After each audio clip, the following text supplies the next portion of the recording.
اعوذ باللہ من الشیطان الرجیم بسم اللہ الرحمن الرحیم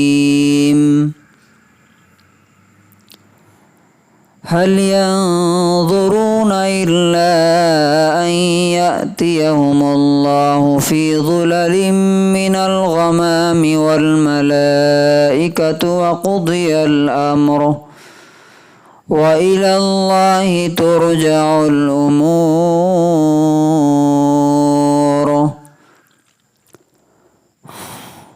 سورہ بقرہ سورہ نمبر 2 آیت نمبر 210 210۔ کیا یہ لوگ اس بات کا انتظار کر رہے ہیں کہ اللہ تبارک و تعالی اور فرشتے بادلوں کے سائے میں ان کے پاس آ جائیں اور فیصلہ کر دیا جائے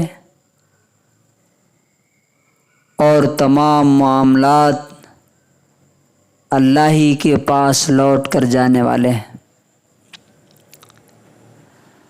Do they await that Allah should come to them and angels as well, and the matter then decided, and to Allah all matters are returned؟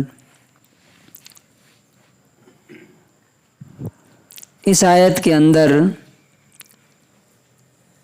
3 باتیں ہم سے کہی گئی ہیں۔ اس سے پہلی آیت میں کہا گیا ہے کہ اگر تم پھسل گئے اللہ تعالیٰ کے راستے سے تو یہ سمجھ لینا کہ اللہ تبارک و تعالیٰ بڑا پاورفل ہے اور بڑی حکمت والا ہے۔ اس سے پہلے والی آیت میں کہا گیا ہے کہ پورے اسلام میں آؤ، آدھے ادھورے نہیں، صرف جمعہ، صرف رمضان نہیں، صرف مسجد نہیں، ہر جگہ۔ اب یہ ساری باتیں بتا کر کے اللہ تعالیٰ پوچھ رہا ہے کہ اگر یہ نہیں مانتے ہو جو میں کہہ رہا ہوں تو تمہیں کس بات کا انتظار ہے؟ کیا اس بات کا انتظار ہے کہ اللہ کا فیصلہ اسی دنیا میں آ جائے تمہارے اوپر، اللہ تعالیٰ کا کوئی عذاب آئے اور تم کو ختم کر دے؟ جیسے فرعون کو اللہ نے ڈبو دیا، اتنا بڑا پاورفل جو کہتا تھا کہ میں خدا ہوں، جس خدا نے نوح کی پوری قوم کو پانی سے ختم کر دیا، کہا ویسا عذاب تم چاہتے ہو؟ جس نے قارون کو زمین میں دھنسا دیا، کیا ایسا ہی حکم تم چاہتے ہو؟ یا اللہ نے دوسری جگہ کہا کہ اللہ تعالیٰ چاہے تو آسمان توڑ کر کے تمہارے اوپر گرا دے، تم کو ختم کر دے، بم پھینکنے کی ضرورت نہیں اسے۔ یا تم اس بات کے انتظار میں بیٹھے ہوئے ہو کہ فرشتے تمہارے پاس آ جائیں تمہاری روح نکالنے کے لیے، تب تم مانو گے؟ ایک مطلب یہ ہوا۔ دوسرا اس کا مطلب یہ ہے کہ قیامت کے دن کیا تم قیامت کے انتظار میں بیٹھے ہوئے ہو کہ جب وہ آ جائے گی اور وفتحت السماء فکانت ابوابا، آسمان کھول دیا جائے گا اور فرشتے بادلوں کے اندر اترنا شروع ہو جائیں گے اور اللہ تبارک و تعالیٰ تمہارے سامنے آ جائے گا اور فرشتے تم کو گھیر لیں گے چاروں طرف، کیا اس بات کے انتظار میں ہو؟ وقضی الامر، دوسری بات،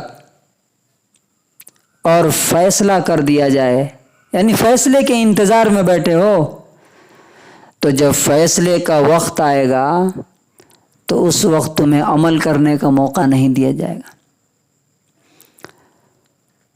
اور تیسری بات یہ کہی گئی ہے کہ وَإِلَى اللَّهِ تُرْجَعُ الْأُمُورُ، تم جو کچھ بھی کر رہے ہو نا، وہ سارے کے سارے کام اللہ کے سامنے پیش کیے جا رہے ہیں اور قیامت کے دن سب اس کے سامنے لائے جائیں گے نامہ اعمال کی شکل میں۔ مثال کے طور پہ ہم لوگوں نے فجر کی نماز پڑھی، یہ نماز اللہ کے سامنے جا رہی ہے، آج بھی جا رہی ہے، فرشتے ابھی فجر کے بعد لے کے چلے گئے ہوں گے، اور قیامت کے دن جب ہم اللہ کے سامنے کھڑے ہوں گے تو اس دن بھی یہ نماز ہمارے سامنے پیش کی جائے گی کہ تم نے کس اخلاص کے ساتھ یہ نماز پڑھی، اتنا ثواب تم کو دیا جائے گا. کسی کو 1%، کسی کو 0%، کسی کو 100% ثواب اس کا ملے گا. تو اللہ تعالیٰ کہتا ہے کہ تم انتظار میں نہ رہو. اس پوری آیت کا خلاصہ اور کنکلوژن کیا ہے کہ امتحان تو اسی بات کا ہے کہ بغیر دیکھے ہوئے کون مانتا ہے. اس دنیا میں ہمارا امتحان کس بات کا ہے کہ بغیر دیکھے ہوئے، اللہ کو نہیں دیکھا، رسول کو نہیں دیکھا، فرشتوں کو نہیں دیکھا، جنت جہنم کو نہیں دیکھا، مان کر کے زندگی چینج کر دینی ہے، بدل لینا ہے، وہاں کے لیے ریڈی ہونا ہے. اب جب وہ سامنے آ جائے گا اس وقت ماننے کا کوئی فائدہ نہیں. وہ تو فرعون نے بھی ڈوبنے کے وقت بول دیا تھا کہ ہاں اب میں اللہ پر ایمان لے آیا، لیکن اس کا ایمان اس وقت ایکسیپٹ نہیں کیا گیا. تو یہ دنیا جو ہے ہمارے لیے پہلا اور آخری چانس ہے، اس کے بعد دوبارہ موقع نہیں ملے گا. اس لیے جو کچھ کرنا ہے انسان کو، اب ہم کس کے لیے جی رہے ہیں وہ ہمیں طے کرنا ہے، کس کے لیے جینا چاہیے وہ ہمیں طے کرنا چاہیے.